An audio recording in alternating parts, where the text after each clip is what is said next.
ان الحمد للہ نحمده ونستعینه ونستغفره ونعوذ باللہ من شرور انفسنا ومن سیئات اعمالنا من يهده اللہ فلا مضل له ومن يضلل فلا هادی له واشهد ان لا الہ الا اللہ وحدہ لا شریک له واشهد ان محمدا عبده ورسوله اما بعد فان خير الحديث كتاب الله وخير الهدي هدي محمد صلى الله عليه واله وسلم وشر الامور محدثاتها وكل محدثة بدعة وكل بدعة ضلالة وكل ضلالة في النار. اعوذ بالله السميع العليم من الشيطان الرجيم من همزه ونفخه ونفثه. بسم الله الرحمن الرحيم. رب اشرح لي صدري ويسر لي امري واحلل عقدة من لساني يفقهوا قولي. بسم الله الرحمن الرحيم. ان الله وملائكته يصلون على النبي يا ايها الذين آمنوا صلوا عليه وسلموا تسليما. اللهم صل على محمد وعلى آل محمد كما صليت على إبراهيم وعلى آل إبراهيم إنك حميد مجيد. اللهم بارك على محمد وعلى آل محمد كما باركت على إبراهيم وعلى آل إبراهيم إنك حميد مجيد. اللهم ربنا آتنا في الدنيا حسنة وفي الآخرة حسنة وقنا عذاب النار. لا الہ الا انت سبحانک انی کنت من الظالمین. حسبنا اللہ ونعم الوکیل. یا حی یا قیوم برحمتک استغیث ولا حول ولا قوة الا باللہ العلی العظیم. آمین. الحمدللہ آج 12 جولائی 2020 کی قرآن کلاس نمبر 36 کی اسٹوڈیو ریکارڈنگ ہونے جا رہی ہے. آج انشاءاللہ تعالی ہم سورۃ البقرہ کی آیت نمبر 243 سے آنورڈ سٹارٹ لیں گے. ابھی تک ہماری مسلسل 3 کلاسیں آلموسٹ طلاق سے متعلق مسائل کے اوپر گزری ہیں. اب بالکل اس کا ٹاپک چینج ہو رہا ہے اور بنی اسرائیل کی ہسٹری کی طرف جا رہا ہے. قرآن حکیم کا یہی امتیاز ہے کہ مسلسل ایک ٹاپک کے اوپر ڈسکشن نہیں کی جاتی تاکہ پڑھنے والے یا سننے والے میں کوئی بوریت والا ایلیمنٹ نہ آ جائے. چونکہ قرآن حکیم کی صورتیں خطبات کی شکل میں ہیں اور خطبے کی خوبی یہی ہوتی ہے کہ جو خطیب ہوتا ہے وہ اپنے مخاطب کو کبھی بھی اس کی سوچ کو ادھر ادھر بھٹکنے نہیں دیتا. اس کے لیے کبھی کبھار وہ واقعات بھی بیان کرتا ہے، بعض اوقات وہ کوئی مثال بیان کر دیتا ہے، بعض اوقات پیورلی کوئی علمی ڈسکشن کرتا ہے. یہی آپ کو خوبصورتی قرآن حکیم کی صورتوں میں نظر آئے گی. سورۃ البقرہ میں اب یہ جو پورشن آ رہا ہے یہ بنی اسرائیل کی ہسٹری سے ریلیٹڈ ہے، بلکہ اس میں پہلے ایک اور واقعہ بھی ہے جو بنی اسرائیل سے بھی شاید پہلے کا ہے یا ان کے کسی سابقہ پیغمبر سے ریلیٹڈ ہے علیہ السلام. اور اس کے بعد پھر ڈیٹیل ذکر آئے گا طالوت اور جالوت کی جنگ کا، جو آپ سمجھ لیں کہ بنی اسرائیل کی ہسٹری میں غزوہ بدر ہے. اور مزے کی بات ہے کہ غزوہ بدر میں جس طریقے سے 313 لوگ تھے صحابہ کرام علیہم رضوان میں، صحیح بخاری میں آتا ہے، اور بخاری کی اسی حدیث میں یہ آتا ہے کہ طالوت اور جالوت کی جنگ کے موقع کے اوپر بھی جو مسلمان تھے وہ 313 ہی تھے اتنی بڑی فوج سے مقابلہ کرنے کے لیے. سابقہ امت مسلمہ بنی اسرائیل. اور یہ جنگ جو ہے وہ عین الجالوت کے اندر جنگ ہوئی اور وہاں پر فتح حاصل کرنے کے بعد بنی اسرائیل کے ایک اور شاندار عہد کا آغاز ہوا سیدنا طالوت علیہ السلام کے ذریعے. اور پھر یہ 16 سال تقریباً انہوں نے حکومت کی۔ طالوت علیہ السلام نے اپنی بیٹی کا نکاح جو ہے وہ سیدنا داود علی نبینا علیہ الصلاۃ والسلام کے ساتھ کیا، اور آلموسٹ اس وقت ان کی عمر آپ سمجھ لیں 20 سال کے قریب تھی۔ پھر 40 سال تک، 16 سال تو طالوت نے حکومت کی، اس سے اگلے 40 سال سیدنا داود علی نبینا علیہ الصلاۃ والسلام نے حکومت کی، اور پھر ان کے بیٹے سیدنا سلیمان علیہ السلام جانشین ہوئے، اور ان کے بھی 40 سال بنتے ہیں۔ یعنی بنی اسرائیل کی جو خلافت راشدہ آپ کہہ لیں آلموسٹ، جو انبیاء کرام علیہ السلام بھی جس میں شامل ہیں۔ طالوت کے بارے میں تو کوئی کنسنسس نہیں ہے، اور غالب رائے یہی ہے کہ وہ پیغمبر نہیں تھے، ایک پیغمبر کے صحابی تھے سیدنا سموئیل نبی کے، جن کا ذکر بھی اشارتاً یہاں آئے گا نام کے بغیر، ڈیٹیلز ہمیں تورات کے اندر ملتی ہیں۔ داود اور سلیمان علیہ السلام دونوں پیغمبر تھے، دونوں کا دور حکومت 40 سال ہے، اور 16 سال آپ وہ ملا لیں تو آلموسٹ یہ 100 سال کی خلافت راشدہ بنتی ہے بنی اسرائیل کی۔ جس جگہ پہ یہ معرکہ ہوا تھا عین الجالوت، پھر اسلامک ہسٹری میں بھی اسی جگہ پر ایک بہت بڑا معرکہ ہوا، وہ مسلمانوں کی جنگ جو منگولوں کے ساتھ ہوئی۔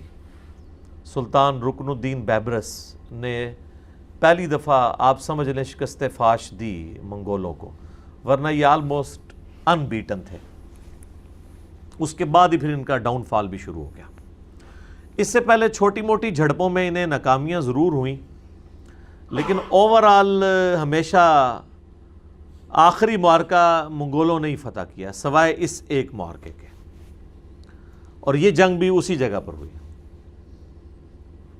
اب اللہ کا نام لے کے شروع کرتے ہیں۔ اعوذ باللہ من الشیطان الرجیم، بسم اللہ الرحمن الرحیم۔ الم تر الی الذین خرجوا من دیارہم وہم الوف، کیا تم نے نہیں دیکھا ان لوگوں کی طرف جو اپنے گھروں سے نکلے تھے اس حال میں کہ وہ ہزاروں کی تعداد میں تھے۔ حذر الموت، موت کے ڈر سے وہ نکلے۔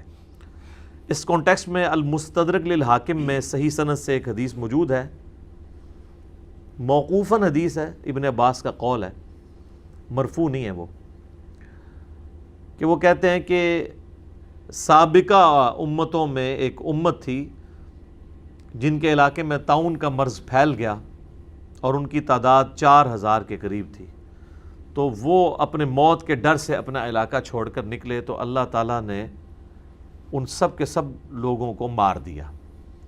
جس طرح ہماری امت کے لیے بھی یہی حکم ہے، بخاری اور مسلم دونوں میں حدیث ہے، نبی صلی اللہ علیہ وآلہ وسلم نے فرمایا کہ اگر تم سنو کہ کسی جگہ پر طاعون یا کوئی اس طریقے سے ایپیڈیمک مرض پھیلا ہوا ہے، وبائی مرض، تو وہاں پر تم مت جاؤ، اور جو وہاں کے لوگ ہیں وہ وہاں سے باہر نہ نکلیں۔ آج آپ دیکھ لیں WHO نے بھی یہ کرونا وائرس کا جو فتنہ آیا ہے، اس کے اوپر سیم وہی گائیڈ لائنز کی ہیں، اور ووہان سٹی میں مکمل طور پر چائنا نے لاک ڈاؤن کر کے اس آزمائش کے اوپر قابو پایا۔ پورے چائنا سے انہوں نے اس کو، اتنے بڑے صوبے کو جو ہے وہ کٹ کر دیا، اور آپ دیکھ لیں انہوں نے اتنے بڑے اس جدید دور کے اندر اتنی بڑی آزمائش کو کس طریقے سے ہینڈل کیا۔ تو نبی علیہ السلام فرمایا کہ وہ علاقہ چھوڑ کر باہر نہ نکلو، اگر تمہیں موت آ گئی تو تم شہید لکھے جاؤ گے، اور کافر پر جب موت آئے گی طاعون کی شکل میں تو وہ اس پہ عذاب ہوگا، مسلمان پہ موت آئے گی تو وہ شہید ہوگا۔ بس آپ اسی حدیث کی بنیاد پہ ایکسٹراپولیٹ کر سکتے ہیں، اجتہاد کر سکتے ہیں باقی تمام وبائی امراض پہ، چاہے وہ ایپیڈیمک ہوں یا پینڈیمک ہوں، جس طرح ابھی کرونا تو پینڈیمک ہے، پوری دنیا میں پھیل گیا عالمی سطح کے اوپر۔ تو ظاہر ہے کہ یہ اگر شریعت محمدیہ صلی اللہ علیہ وآلہ وسلم میں یہ حکم ہے تو اگلی شریعتوں میں بھی یقیناً یہ حکم تھا، لیکن موت کے ڈر سے وہ لوگ نکلے، حالانکہ انہیں اس جگہ سے نہیں نکلنا چاہیے تھا، تو اللہ تعالیٰ نے سزا کے طور پہ ان سب کو مار دیا۔ پھر وہاں سے کوئی پیغمبر گزرے اور ان کی دعا کی برکت سے دوبارہ انہیں زندگی ملی۔ ایک تشریح تو اس کی یہ کی گئی ہے۔ جو مرفوع حدیث کی روشنی میں تو نہیں ہے، ابن عباس کا قول ہے۔ اب یہ چیز کنفرم نہیں ہے کہ ابن عباس نے جو یہ بات کی ہے یہ اسرائیلی روایت انہوں نے کوئی بیان کی ہے یا نبی علیہ السلام کے ریفرنس سے بیان کی ہے۔ صحابہ کرام کے جو اقوال ہوتے ہیں تو ان کو اس طریقے سے بھی دیکھنے کی ضرورت ہوتی ہے، خصوصاً قرآن کی تفسیر کے اوپر، کیونکہ بنی اسرائیل کے واقعات بھی بیان کر دیا کرتے تھے، تو اس کی اتھینٹسٹی چیلنج بھی ہو سکتی ہے۔ ہمارے جو جدید مفسرین ہیں نا، مولانا مودودی رحمہ اللہ تعالیٰ اور چند اور لوگ، ان کا موقف یہ ہے، انکلوڈنگ ڈاکٹر اسرار صاحب رحمہ اللہ تعالیٰ، کہ یہ بنی اسرائیل کی طرف ہی اشارہ ہے، اور یہاں موت سے مراد ان کی فزیکل موت نہیں ہے، بلکہ کسی قوم کا مر جانا ہے۔ اور یہ واقعی فٹ ان بیٹھتا ہے اگر آپ اگلے طالوت اور جالوت کی جنگ کے ساتھ دیکھیں۔ آپ کو پتا ہے کہ 1400 قبل مسیح، یعنی حضرت عیسیٰ علیہ السلام سے 1400 سال پہلے، اور ہمارے نبی صلی اللہ علیہ وآلہ وسلم سے 2000 سال پہلے، موسیٰ علیہ السلام بنی اسرائیل کو لے کر فرعونیوں سے نجات دلا کر نکلے تھے، اور جب انہوں نے وہ سمندر کی جھیل کو کراس کیا، وہ کئی ایک سمندری جھیلیں تھیں سرائے سینا میں، جن کو بعد میں جوڑ کے جو ہے وہ نہر سوئز بنا لی گئی۔ تو کسی ایک جھیل کو کراس کیا، اور اس کے بعد جب وہ اس طرف آئے تو پھر اللہ تعالیٰ نے وحی کے ذریعے ان کو بتایا کہ اب تو قتال کرو، تو تب تمہیں تمہارا آبائی مسکن شام ملے گا۔ وہ سورۃ المائدہ میں آئے گا، سوائے دو لوگوں کے، یوشع ابن نون اور دوسرے سیدنا ہارون علیہ السلام، بس یہ دو بندے حضرت موسیٰ علیہ السلام کے ساتھ کھڑے ہوئے قتال اور جہاد کے لیے۔ باقی پوری قوم نے کہا کہ تم اور تمہارا رب جا کے لڑے، وہ تو بڑی سخت گیر قوم ہے، ہم جہاد اور قتال ان کے ساتھ نہیں کر سکتے۔ یہ سورۃ المائدہ میں آ جائے گا۔ تو پھر حضرت موسیٰ علیہ السلام کو اتنا غصہ آیا کہ انہوں نے بد دعا کر دی ان کے لیے، بد دعا کہہ لیں، یہ دعائے ضرر کہہ دیں۔ تو اللہ تعالیٰ فرماتا ہے 40 سال پھر وہ بھٹکتے رہے سرائے سینا میں، ان کو راستہ نہیں ملا۔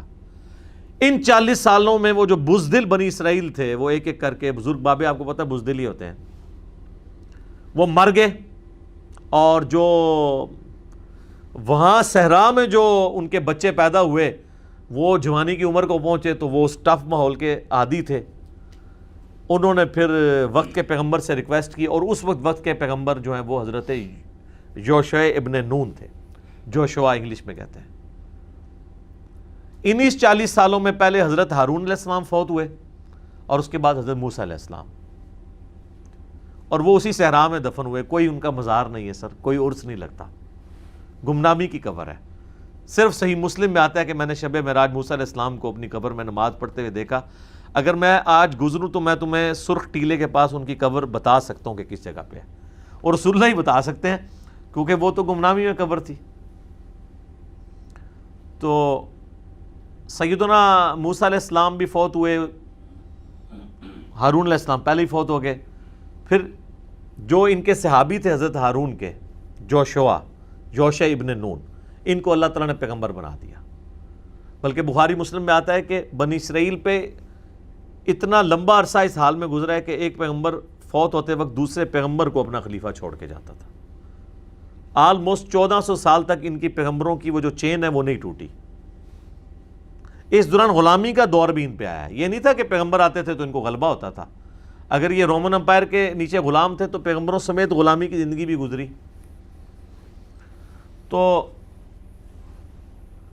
پھر جو نئی نسل تھی وہ نوجوان تھے، ٹف ماحول کے عادی تھے، انہوں نے یوشع ابن نون کو ریکویسٹ کی کہ اب ہم قتال کریں گے۔ تو پھر انہوں نے قتال کیا اور آہستہ آہستہ کر کے شام فتح کر لیا۔ لیکن غلطی یہ کی کہ 12 قبائل تھے اور آپس میں ان کی بنتی نہیں تھی، تو 12 حکومتیں قائم کی۔ تو جب 12 حکومتیں ہوں گی تو پھر دشمنوں کا غلبہ پانا ان کے اوپر آسان ہو جائے گا۔ تو آہستہ آہستہ کر کے ایک ایک حکومت ختم کی، پھر دوبارہ سے قبضہ ہو گیا شام کے اوپر کافروں کا۔ تو مولانا مودودی کا، ڈاکٹر اسرار صاحب، ان لوگوں کا یہ موقف ہے کہ یہ جو اللہ تعالیٰ فرما رہے ہیں کہ وہ ایک زمانہ تھا، یہی بنی اسرائیل نکلے، ہزاروں کی تعداد میں تھے، اور موت کا ڈر تھا. موت کا ڈر یعنی قتال کریں گے تو مارے جائیں گے, تو اللہ نے پھر ان کو مار ہی دیا. یعنی ایسے قوم ان کی موت ہوگی سرائے سینہ میں کہ وہ چلتی پھرتی زندہ لاشیں تھیں, ڈرپوک لوگ. ثم احیاہم, پھر اس کے بعد اللہ نے ان کو دوبارہ سے زندہ کیا. فقال لهم اللہ موتوا, تو اللہ نے ان کو کہا کہ مر جاؤ. ثم احیاہم, پھر اللہ نے انہیں دوبارہ زندہ کیا. یعنی وہ 40 سال جو رہے وہ ان کی زندگی ایک سمجھ لیں کہ مردار کی سی زندگی ہے, اور پھر اللہ نے ان کو نئی زندگی دی جو ان کے اندر قتال کا جذبہ پیدا ہوا. تو یہ معنی بھی اس اعتبار سے لیا گیا کہ پھر انہوں نے وہ فتح کیا. لیکن وہ میں نے بتایا وہ فتح کیا, پھر کافی عرصہ چلا, پھر دوبارہ سے ہوا. اب یہ جو اگلا طالوت اور جالوت کی جنگ والا واقعہ آ رہا ہے وہ ان کی نشت ثانی ہے. پہلا عروج ان کو جو ہے نا وہ اس وقت ملا جوشوا ابن نون کے ذریعے, اور بعد میں پھر دوسرا یہ والا ہے.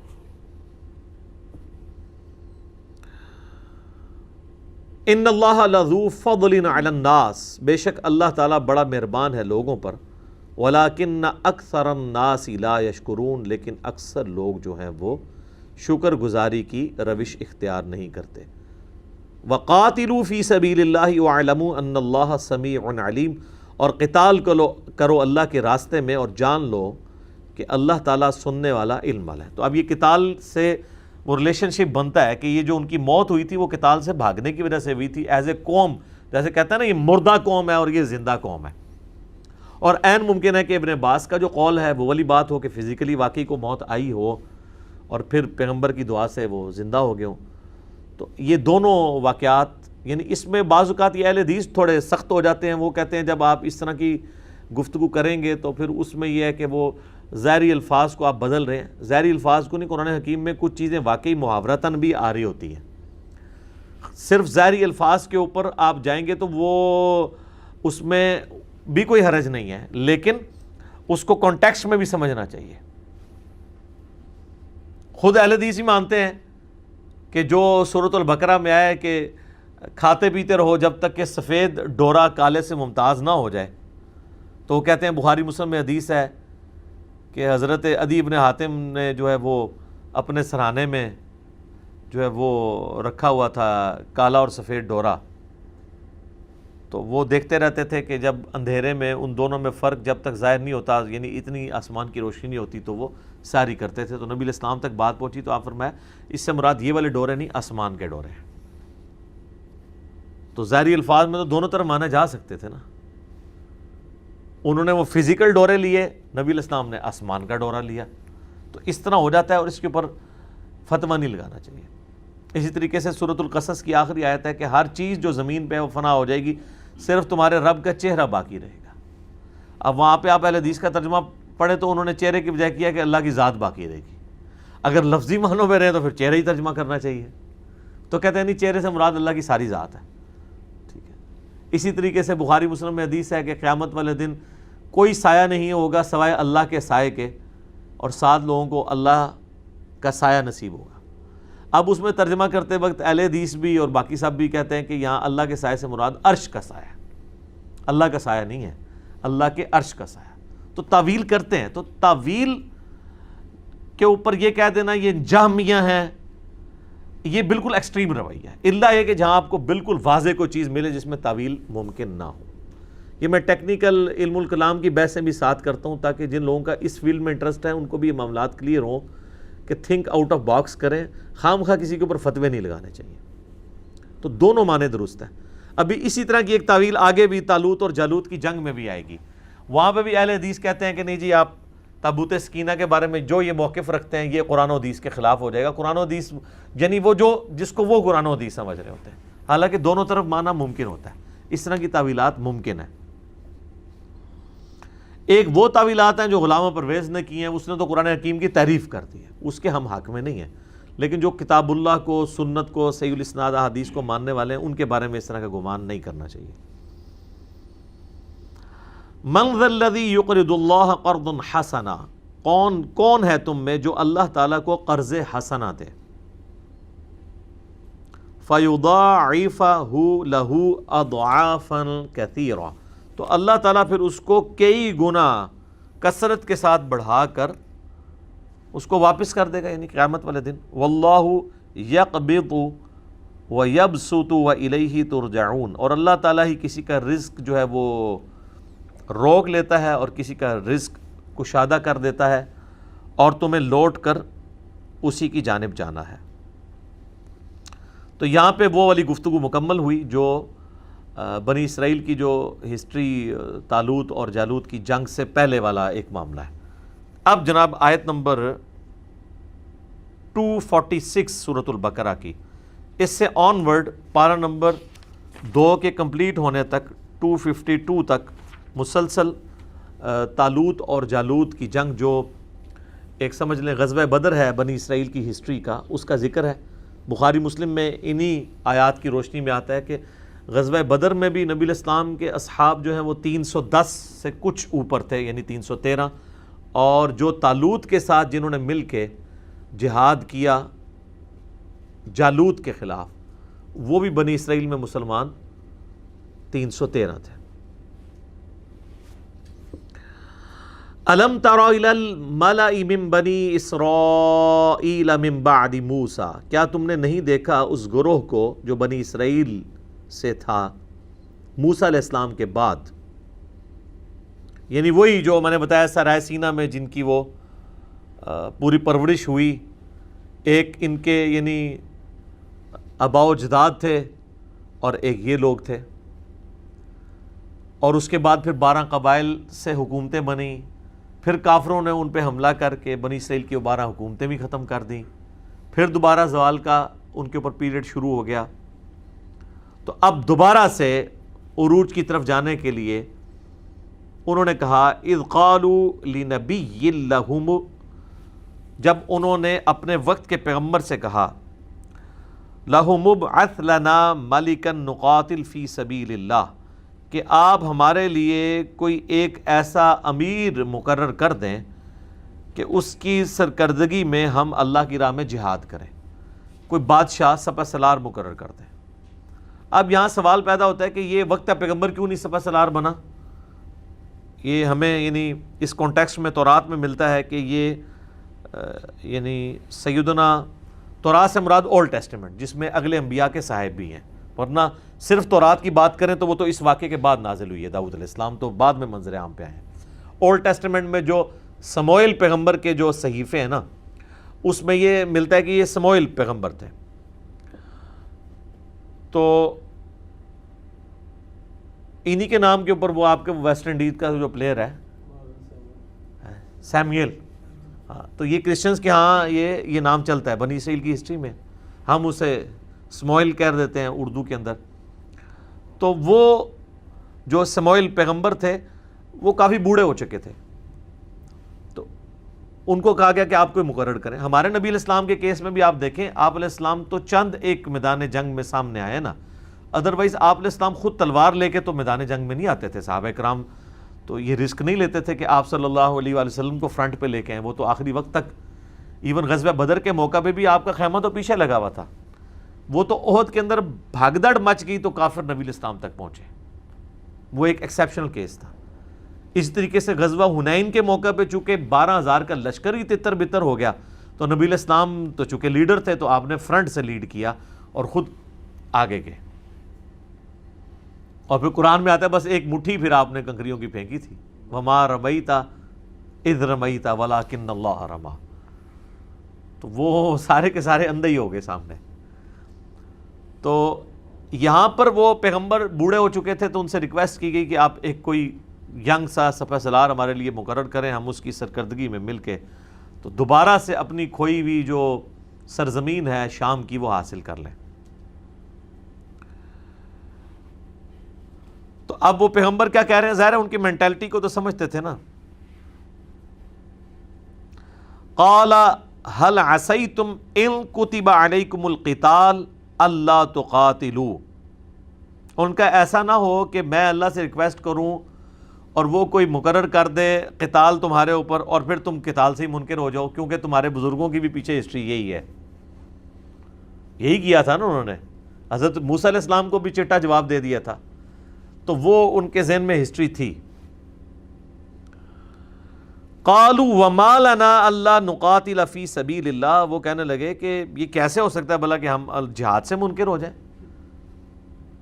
وقد اخرجنا من دیارنا وابنائنا، جبکہ ہمیں ہمارے گھروں سے نکال دیا گیا، ہماری اولادوں سے ہمیں محروم کر دیا گیا، ان پہ اتنے ظلم ہم پہ کافروں نے کیے ہیں، تو اب تو ہمارے پاس کوئی اور چارہ ہی نہیں ہے کہ ہم اپنی سرزمین دوبارہ سے حاصل کریں. لیکن سر یہ نعرے ہی ہوتے ہیں، صرف پریکٹیکلی جب برا وقت آتا ہے نا تو معاملات کو لے کے چلنا بڑا مشکل ہو جاتا ہے. یہاں پہ بھی آپ دیکھیں کتنے لوگ گلے پھاڑ پھاڑ کے نعرے لگاتے ہیں، لیکن پریکٹیکلی جب دین پہ چلنے کی باری آتی ہے تو ان کے لیے چلنا مشکل ہو جاتا ہے. اور وہی ہوا، فلما کتب علیہم القتال، جب ہم نے ان پر قتال فرض کر دیا، تولوا الا قلیلا منہم، تو سب کے سب منہ پھیر گئے بجز چند لوگوں کے. واللہ علیم بالظالمین، اور اللہ تعالیٰ خوب جانتا ہے ظالموں کو. یعنی کون سے مخلص لوگ تھے اور کون سے لوگ مخلص نہیں تھے، اللہ تعالیٰ خوب جانتا ہے ان کو. لیکن سر اس کے اگینسٹ ہمارے محبوب صلی اللہ علیہ وآلہ وسلم کو جو اصحاب ملے ہیں نا جی، ان کی کوالٹیز ایکسٹرا آرڈنری تھی، اور انہوں نے کسی موقع پر نبی صلی اللہ علیہ وآلہ وسلم کو پیٹھ نہیں دکھائی. ایک وقتی طور پر بھگدڑ کا مچ جانا غزوہ احد پہ یا حنین کے موقع پہ، یہ چند ایک چھوٹے چھوٹے واقعات ہیں، اوورال ایسا نہیں تھا. نبی صلی اللہ علیہ وآلہ وسلم کی مبارک زندگی میں سب سے مشکل جو جہاد تھا نا، جسے اللہ تعالیٰ نے خود قرآن میں جیش العسرہ کہا ہے، تنگی والا جہاد، وہ غزوہ تبوک تھا. کیونکہ مقابلے پر بھی اس وقت کی سب سے بڑی سپر پاور تھی، رومن امپائر تھی، اور 1.5 لاکھ کی ان کی فوج مکمل اکوپمنٹس کے ساتھ. اور یہاں پہ اکثر لوگ پیدل ہیں، اور اتنا لمبا سفر 700 کلومیٹر کا تبوک کا مدینہ شریف سے، پھر بھی انہوں نے استقامت دکھائی. 30,000 کے قریب لوگ نبی علیہ السلام کے ساتھ نکلے. لیکن یہاں پر ایسا نہیں ہوا. آپ دیکھیں کہ غزوہ بدر جب نبی علیہ السلام کے کیس میں ہوا ہے، تو وہاں پہ بھی آپ علیہ السلام نے جب مشورہ کیا ہے تو صحابہ کرام نے یہی کہا تھا کہ ہم موسیٰ کے اصحاب نہیں ہیں کہ ہم آپ کو پیٹھ دکھا دیں گے، ہم آپ کے آگے سے لڑیں گے، دائیں سے بائیں سے، یہاں تک کہ ہم قتل ہو جائیں، ہم اپنے دشمنوں کو آپ علیہ السلام کے قریب تک نہیں آنے دیں گے. یہی وجہ ہے کہ اللہ تعالیٰ نے قرآن حکیم میں اصحاب رسول صلی اللہ علیہ وآلہ وسلم کی توصیف بیان کی ہے. محمد الرسول اللہ والذین معہ اشداء علی الکفار رحماء بینہم، اور پھر آگے اللہ تعالیٰ نے فرمایا کہ ان کی یہ خصوصیات کا ذکر ہم نے تورات اور انجیل میں بھی کیا تھا کہ بڑے کمیٹڈ لوگ آپ علیہ السلام کو ملیں گے. کیونکہ آپ علیہ السلام کو اللہ تعالیٰ نے قتال کے ساتھ، تلوار کے ساتھ مبعوث کیا تھا. آپ سے کام بہت غیر معمولی لینا تھا، غلبہ دین کروانا تھا، اور رومن اور پرشین امپائر کو اکھڑوانا تھا. اس کے لیے چیز ضروری تھی کہ آپ کے ساتھ ایسے لوگ ہوں جو قتال سے بھاگے نہیں، جان لوٹانے سے ڈرے نہ، دلیری کے ساتھ وہ اپنی جانیں جو ہیں وہ اللہ کے حضور پیش کرنے کے لیے تیار ہو جائیں. تو اس لیے نبی علیہ السلام کے جو صحابہ کی توصیف اگلی کتابوں میں آئی ہے نا، ان کی عبادت کے تذکرے، ان کی اللہ سے کمٹمنٹ کے تذکرے، اور سب سے ٹاپ آف دا لسٹ ان کا جہاد کا معاملہ، جو بعد میں مسلمانوں میں کمزوری آ گئی. صحابہ کرام کا سب سے بڑا جو ترہ امتیاز تھا نا، وہ ہے ہی جہاد اور قتال تھا. باقی ساری چیزیں چھوٹی ہیں ان کی زندگی میں. دیکھیں صحابہ میں تو کئی لوگ ہیں جن سے زیادہ نمازیں آپ لوگ پڑھ چکے ہیں اپنی زندگی میں. اکرمہ ابن ابی جہل فتح مکہ پہ مسلمان ہوئے ہیں 8 ہجری میں، اور جنگ یرموک میں 13 اور 14 ہجری کے اندر وہ شہید ہو گئے. تو کتنے سال نمازیں پڑھی ہیں انہوں نے؟ 6 سال.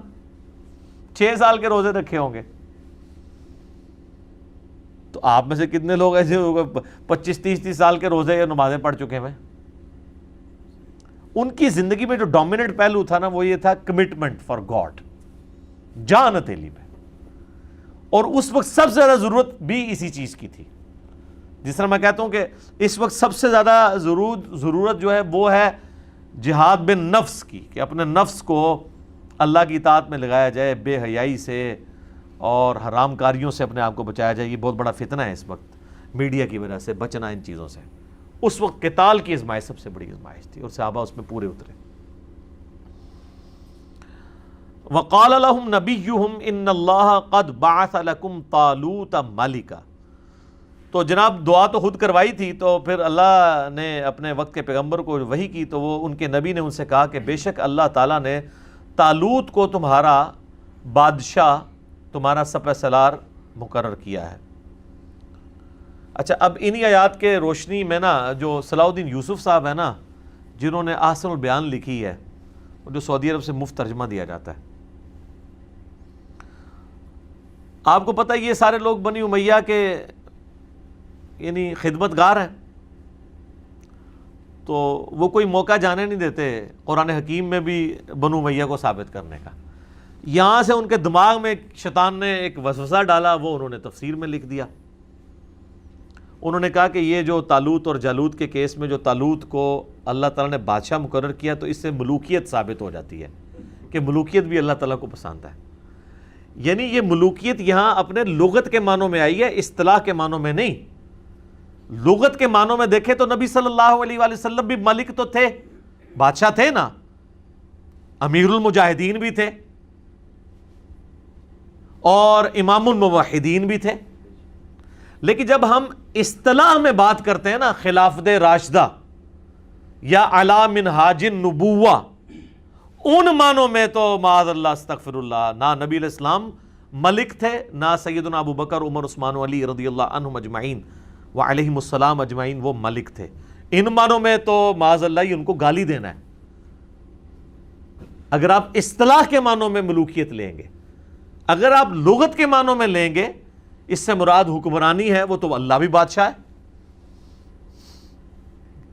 زمین و آسمان کی ملکوت السماوات والارض، زمین و آسمان کی بادشاہت کس کی ہے؟ اللہ کی. لیکن یہاں وہ اصطلاح والی ملوکیت کا لفظ نہیں استعمال ہو رہا ہوتا، بلکہ یہاں پہ لغت کے معنوں میں. تو لغت اور اصطلاح کا تو فرق ہے. سورہ یوسف میں رب کا لفظ مالک کے لیے آیا ہے، غلام کے ریفرنس سے، جو حضرت یوسف علیہ السلام کہتے ہیں تم میں سے فلاں شخص اپنے رب کو شراب پلائے گا، اور دوسرے اسی کو کہتے ہیں کہ جب تم اپنے رب سے ملو تو میری سفارش کرنا کہ مجھے اس طرح انہوں نے ویسے ہی یعنی جیل میں ڈال دیا. تو وہاں رب جو ہے وہ لغت کے معنوں میں ہے، پالنے والا. جیسے باپ بھی رب ہی ہے نا، پالنے والا تو ہے نا. رب ارحمہما کما ربیانی صغیرا، جس طرح بچپن میں انہوں نے ہمیں پالا تھا ماں باپ نے، اللہ تو بھی ان پر رحم فرما، سورہ بنی اسرائیل میں آتا ہے. تو یہاں پہ لغت کے معنوں میں رب آیا ہے. اصطلاح کے معنوں میں اگر رب کی بات کریں گے تو وہ پھر رب وہ ہے الحمدللہ رب العالمین. ٹھیک ہے، جس دا لوکی کلمہ پڑھ دے او محمد اور تے میاں محمد بخش اور. ٹھیک ہے نا، وہ نام ایک ہونے سے تو نہیں فرق پڑا. کتنے محدثین ہیں ان کے نام ہی محمد ہے. امام بخاری کا نام محمد ہے، محمد بن اسماعیل. امام باقر کا نام بھی محمد ہے. ابن سیرین کا نام بھی محمد ہے، محمد ابن سیرین. تو کتنے محدثین تابعین کے نام محمد ہیں، لیکن ان نام سیم ہونے سے تو اصطلاح اور لغت کا تو یہاں ان کا دماغ چلا گیا جو اس سے. تو انہوں نے کہا بعض لوگ ملوکیت کو برا جانتے ہیں، تو قرآن میں تو اللہ تعالیٰ نے خود ایک بادشاہ مقرر کیا تھا. سر یہ جو طالوت کو بادشاہ مقرر کیا تھا، یہ پیغمبر کی وحی کے ساتھ اللہ نے مقرر کیا تھا. جبکہ حضرت امیر معاویہ رضی اللہ تعالیٰ عنہ ہو یا اس کے بعد جو بنی امیہ کے خلیفہ ہیں، ان کو اللہ نے نہیں مقرر کیا، بلکہ وہ کس طریقے سے اس امت میں مسلط ہوئے ہیں وہ میرا آپ کربلا والا ریسرچ پیپر احادیث کی روشنی میں پڑھیں، حکمرانوں کی لکھی ہوئی تاریخ کی روشنی میں نہیں. اردو میں بھی ہے، عربی میں بھی ہے، انگلش میں بھی ہے اور ہندی میں بھی ہے. تو یہاں پہ میں جب بھی آتا ہوں نا تو مجھے وہ صلاح الدین یوسف صاحب کی تفسیر یاد آ جاتی ہے، چونکہ میں اسے پروموٹ بھی کرتا ہوں کہ بیسٹ تفسیر میں سے احسن البیان، لیکن جہاں پہ خامی ہے وہ ہائی لائٹ کرنا ہماری جو ہے علمی ذمہ داری ہے کہ یار یہ کام وہ ڈالتے ہیں، تو وہ اگر ملوکیت کا لفظ لیں تو ان کو کہیں کہ آپ جس ملک کی بات کر رہے ہیں ان معنوں میں تو خیر سورہ آل عمران میں آیا ہے کہ وَتُعِزُّ مَن تَشَاءُ وَتُذِلُّ مَن تَشَاءُ، اللہ تعالیٰ جس کو چاہتا ہے عزت دیتا ہے، جسے چاہتا ہے ذلت۔ اس کا سٹارٹ ہی سے ہو رہا ہے کہ اے ملک کے مالک تو جسے ملک دے تیری مرضی، جس سے چھین لے تیری مرضی، کسی کو عزت دے تیری مرضی، کسی سے عزت چھین لے تیری مرضی، تیرے ہاتھ میں ساری بادشاہی ہے۔ وہ تو فرعون کو بھی اللہ تعالیٰ نے بادشاہی دی ہوئی تھی، لیکن فرعون اللہ کا ریپرزینٹیٹو نہیں تھا دنیا کے اوپر، یہ ذہن میں رکھیے گا۔ تو یہ والی ملوکیت اگر انبیاء کی کو ثابت کرتا ہے انبیاء کے کانٹیکسٹ میں ان کا بادشاہ مقرر کرنا، تو یہ وحی کے ذریعے تھا، لہٰذا اس کا معاملہ اس کے ساتھ کمپیئر نہیں ہو سکتا۔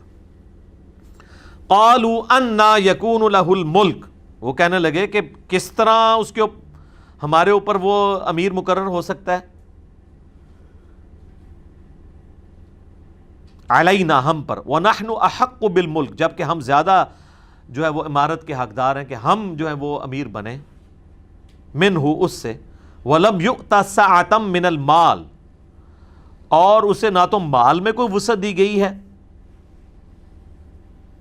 یعنی وہ کہنے لگے نہ تو اس کا حسب نسب اس اعتبار سے کوئی ہمارے والا کوئی اعلیٰ ہے اور نہ اس کے پاس مال ہے، تو وہ کیسے طالوت جو ہے وہ ہمارے اوپر امیر مقرر ہو سکتا ہے۔ قال ان اللہ اصطفاہ علیکم، تو وہ پیغمبر نے جواب دیا کہ بے شک اللہ تعالیٰ نے اسے تم پر چن لیا ہے، وزادہ بسطۃ فی العلم والجسم، اور اسے تم پر فوقیت دی ہے جسم کی کشادگی میں بھی اور علم کی بھی، علم کا ذکر پہلے آیا ہے، علم بھی اس کا تم سے زیادہ ہے اور اس کے اندر طاقت بھی زیادہ ہے۔ ظاہر ہے وہ اب میدان جنگ کی باری آ رہی ہے تو پھر ایسا بندہ چنا جائے گا نا جو علم اور جسم رکھنے والا ہو۔ اچھا، انہی آیات کی روشنی میں شیعہ نے جو ہے وہ حضرت علی کی خلافت ثابت کی ہے۔ وہ کہتے ہیں کہ سیدنا علی جو تھے ان کا علم بھی باقی صحابہ سے زیادہ تھا اور طاقت بھی، آپ دیکھ لیں جتنے بڑے بڑے معرکے ہیں وہ حضرت علی نے آپ کو جتائے ہیں۔ تو انہوں نے کہا کہ اس سے قرآن سے ایک اسلوب پتہ چلتا ہے کہ جو ہے وہ عمارت یا خلافت اس کو دینی چاہیے کہ جس کے پاس علم اور جسم یعنی طاقت کے اعتبار سے وہ باقیوں پر پرائورٹی رکھتا ہو۔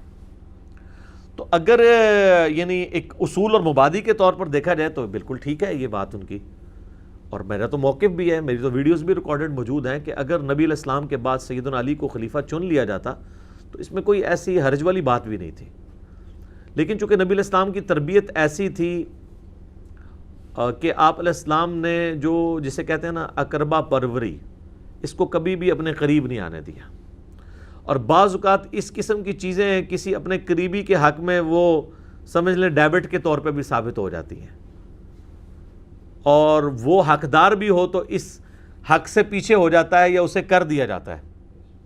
ٹھیک ہے، جو بخاری میں آتا ہے نا کہ حضرت عباس ابن عبد المطلب کہتے ہیں کہ آؤ رسول اللہ سے جا کے ہم مانگ لیتے ہیں خلافت میں کوئی حصہ۔ انہوں نے کہا رسول اللہ صلی اللہ علیہ وسلم نے اگر انکار کر دیا تو ان کی امت بنو ہاشم کو کبھی بھی خلیفہ نہیں بننے دے گی۔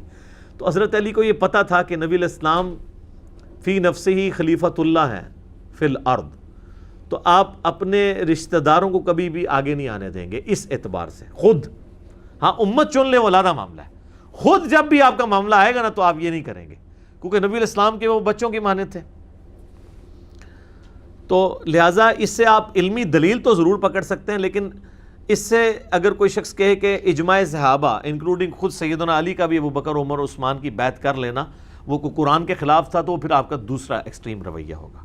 ہم تو درمیان میں اس معاملے میں کہ اس طرف بھی موقف اڈاپٹ کیا جا سکتا تھا اور کیوں نہیں کیا گیا اس کے پیچھے وہ والا معاملہ موجود تھا، تو دونوں معاملات اپنی جگہ درست ہیں۔ واللہ یؤتی ملکہ من یشاء، اور اللہ تعالیٰ جسے چاہتا ہے اپنا ملک عطا فرماتا ہے، واللہ واسع علیم، اور اللہ تعالیٰ وسعت والا اور علم والا ہے۔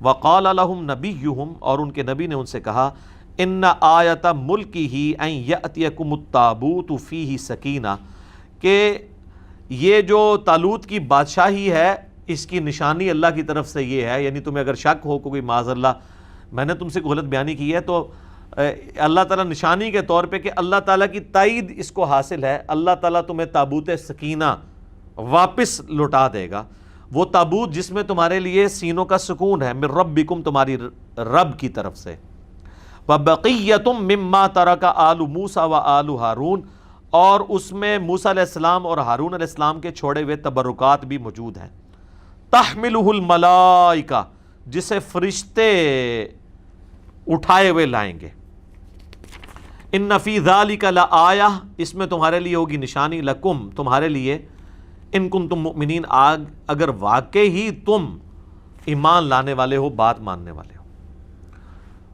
تو اب اس سے لگ رہا ہے کہ فرشتے وہ لے کر آئے۔ باقی اسرائیلی روایتوں میں آپ جائیں مسلمانوں کے تفسیر میں، جو میں نے کہا کہ ظاہری الفاظ تو یہی ہیں کہ فرشتے لے کے آئے، لیکن اس کے لیے کوئی نہ کوئی سبب تو بنتا ہے۔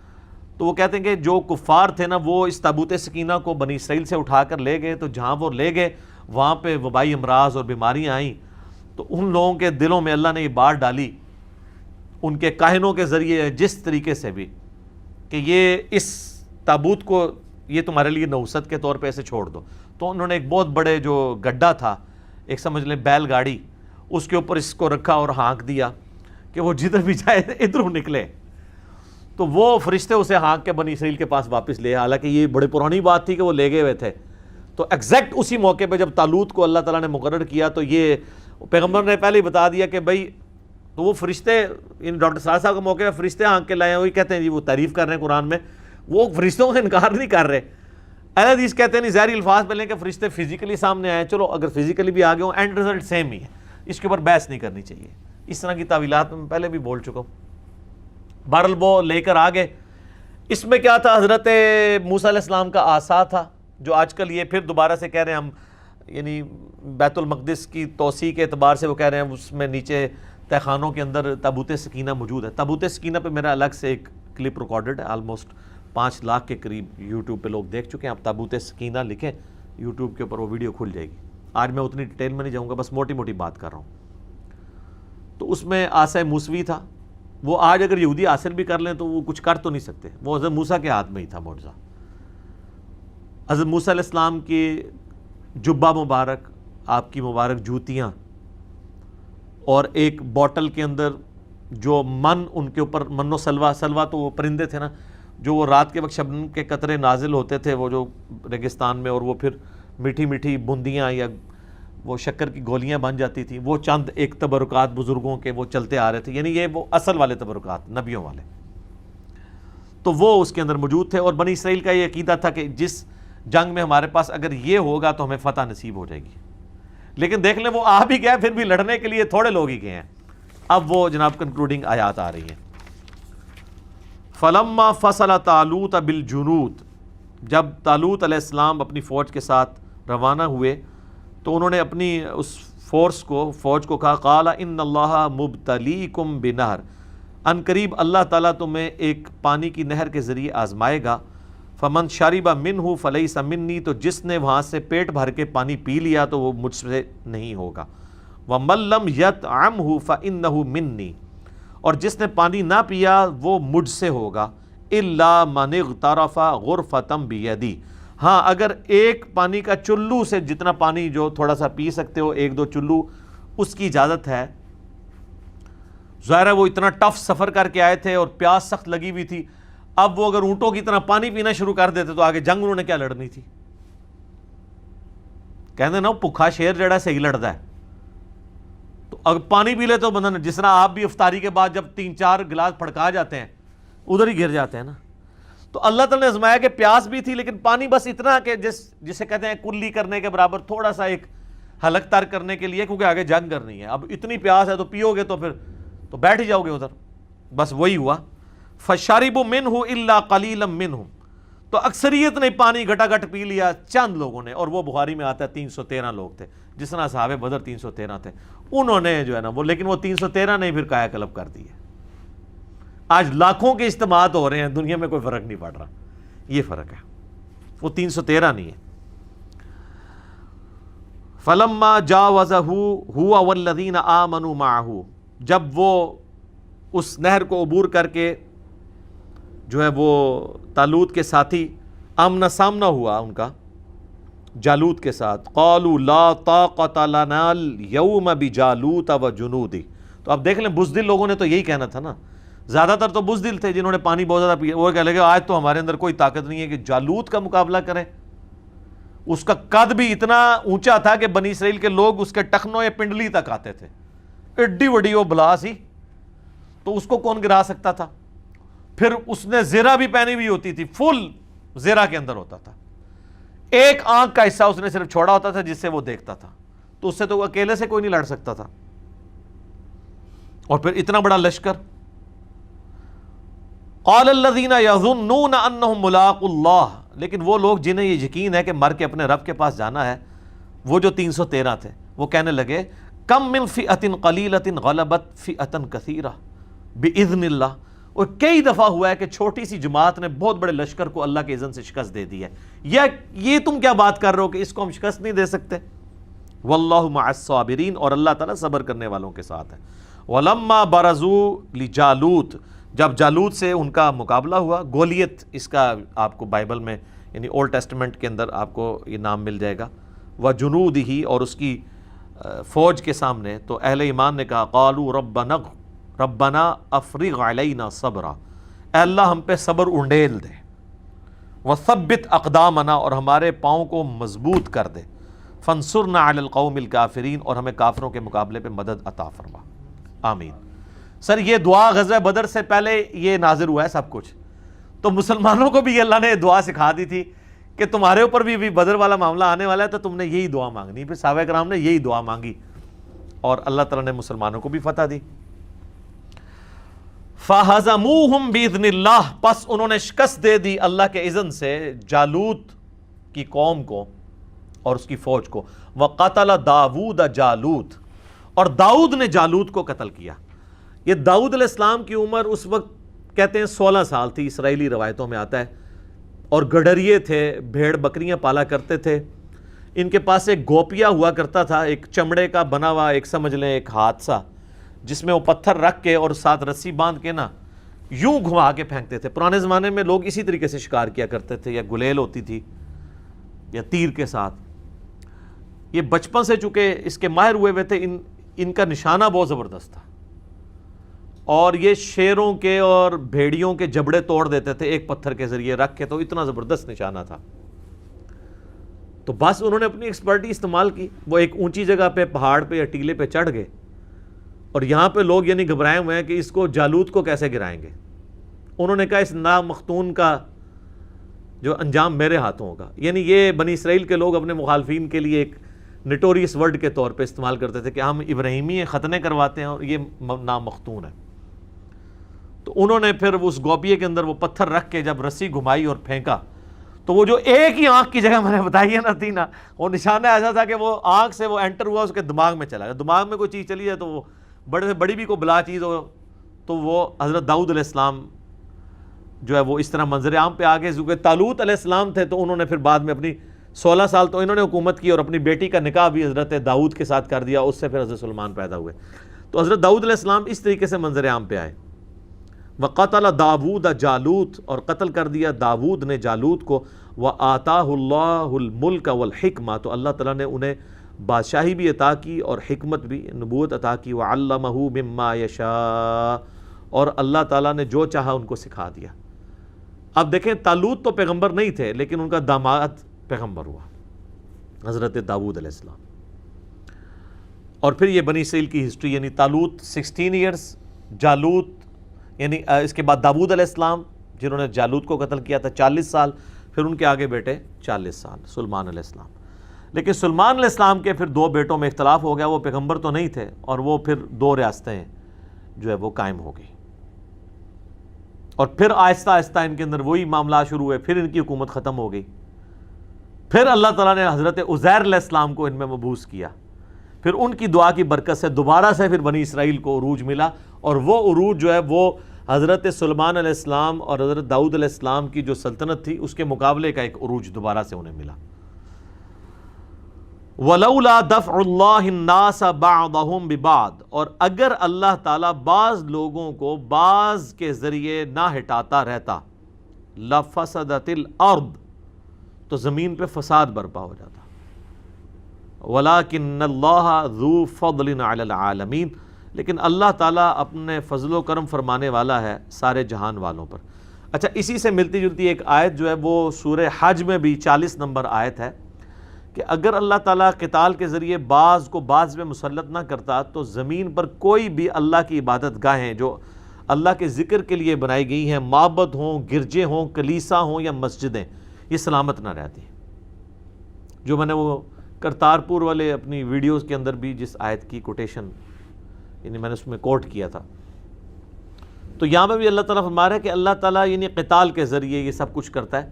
اللہ تعالیٰ چاہے تو خود بھی کر سکتا ہے معجزانہ طور پہ، لیکن اس کی سنت یہ ہے کہ وہ لوگوں کے ذریعے سارے معاملات کو لے کے چل رہا ہوتا ہے. تِلْکَ آیات اللہ نتلوها علیک بالحق، یہ اللہ کی آیات ہیں جو اے نبی علیہ السلام ہم آپ پر حق کے ساتھ پڑھ رہے ہیں. وَإِنَّكَ لَمِنَ الْمُرْسَلِينَ، اور بے شک آپ اللہ کے رسولوں میں سے ہیں. علیہم السلام اجمعین. سبحان ربک رب العزت عما یصفون وسلام علی المرسلین والحمد للہ رب العالمین. اچھا، اس آیت کا مقصد کیا تھا یہاں پہ کہ نبی علیہ السلام ایک ایسا واقعہ بیان کر رہے ہیں جو آپ علیہ السلام کی پیدائش سے بھی 1000 سال سے بھی زیادہ پرانا واقعہ ہے. آپ علیہ السلام امی ہیں، لکھنا پڑھنا نہیں جانتے، اور بنی اسرائیل کی ہسٹری کے جو واقعات ہیں وہ کس طریقے سے پرفیکشن کے ساتھ بیان کر رہے ہیں، یہ اس بات کا ثبوت ہے کہ آپ علیہ السلام پہ اللہ کی طرف سے وحی نازل ہوتی ہے. یہ ہے تِلْکَ آیات اللہ نتلوها علیک بالحق، یہ اللہ کی آیات ہیں جو پڑھ پڑھ کے آپ کو بتائی جا رہی ہیں. آپ کی تو پیدائش سے بھی 1000 سال پرانا ایک واقعہ ہے. وہاں کیا ہوا تھا، کون کس کے سامنے آیا، کس نے کس کو شکست دی، کیا دعائیں کی، وہاں پہ تابوت سکینہ کیا تھا، یہ تو آپ کو پتہ ہی نہیں ہے. نہ یہ عرب کے کلچر کی چیز تھی جو حضور علیہ السلام کو بچپن میں کوئی سٹوری سننے سے ملی ہوتی. یہ اللہ کی آیات ہیں جو حق کے ساتھ آپ پہ تلاوت کی جا رہی ہیں، اور بے شک آپ اللہ کے رسولوں میں سے ہیں. یعنی یہ وہی اس بات کا ثبوت ہے کہ آپ اللہ کے پیغمبر ہیں.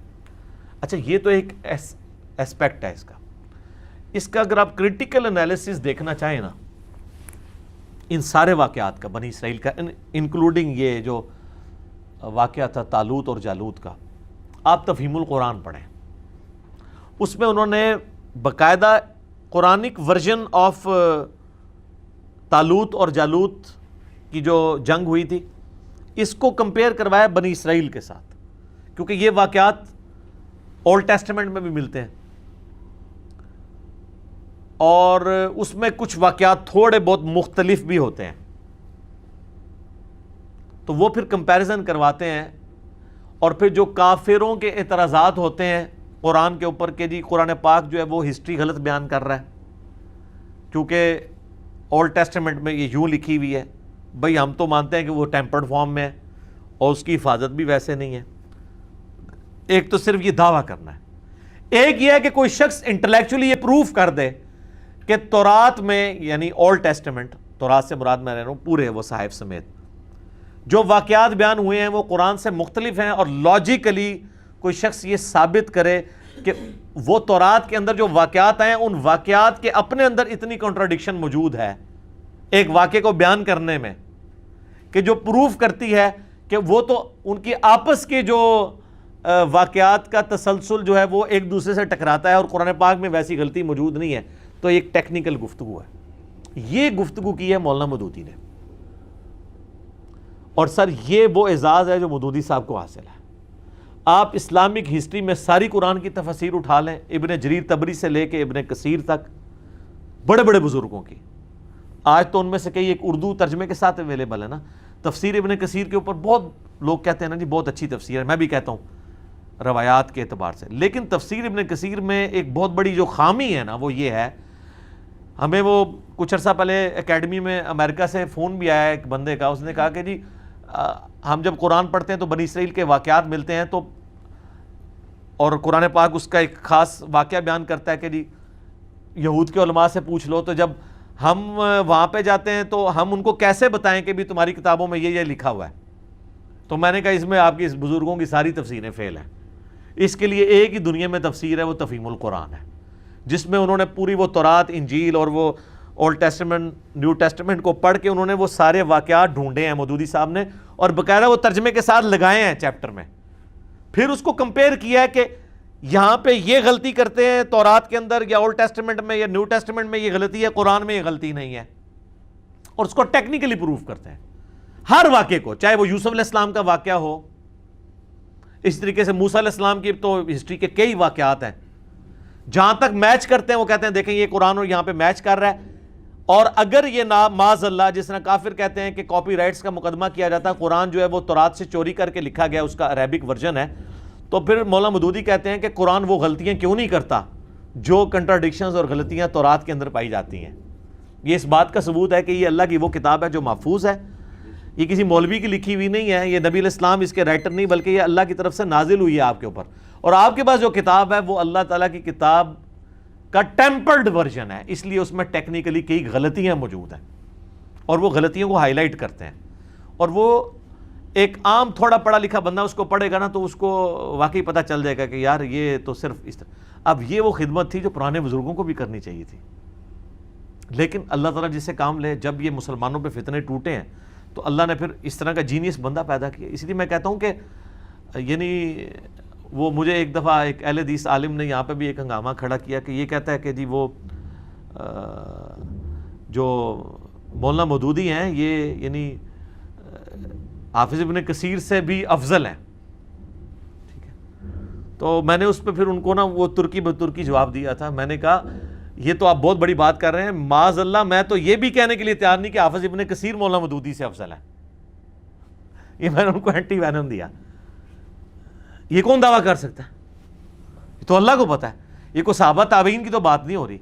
تو میں نے کہا میں تو یہ بھی دعویٰ نہیں کرتا کہ حافظ ابن کثیر مولانا مودودی سے افضل ہے، تو میں یہ کیسے دعویٰ کروں گا کہ مودودی صاحب مولانا ان سے حافظ ابن کثیر سے افضل ہو سکتے ہیں. ہاں رہا تفسیر کا معاملہ تو وہ میں کہوں گا کہ وہ تفسیر کئی پہلوؤں کے اعتبار سے جو تفہیم القرآن ہے وہ پرانی ساری تفاسیر سے بہتر ہے. کئی ایک پہلو جن میں یہ بہت بڑا پہلو ہے جو مکمل طور پہ پوری قرآن کی تفسیر میں آپ کو مسنگ نظر آئے گا. پرانی ساری تفاسیر میں کام تو یہ تھا نہ کرنے کا، یہ مشکل کام تھا دوسروں کی کتابوں کو پڑھ کے اور پھر اس کا کمپیریزن کرنا. سر اس طرح سے تو کوئی انجینئر ڈاکٹر چاہیے تھا نا، جینیس بندہ چاہیے تھا نا، اور وہ مودودی صاحب نے بہت بڑا کارنامہ کیا. اللہ تعالیٰ ان کو جزائے خیر دے. اللہ تعالیٰ سے دعا جو حق بات میں نے کی اللہ تعالیٰ ہمارے دلوں میں راسخ فرمائے. اگر جس بات میں میرے منہ سے غلط بات نکل گئی تو اللہ تعالیٰ معاف کر دے. سبحانک اللہم و بحمدک اشہد ان لا الہ الا انت استغفرک و اتوب الیک وما علینا الا البلاغ المبین. جزاکم اللہ خیرا.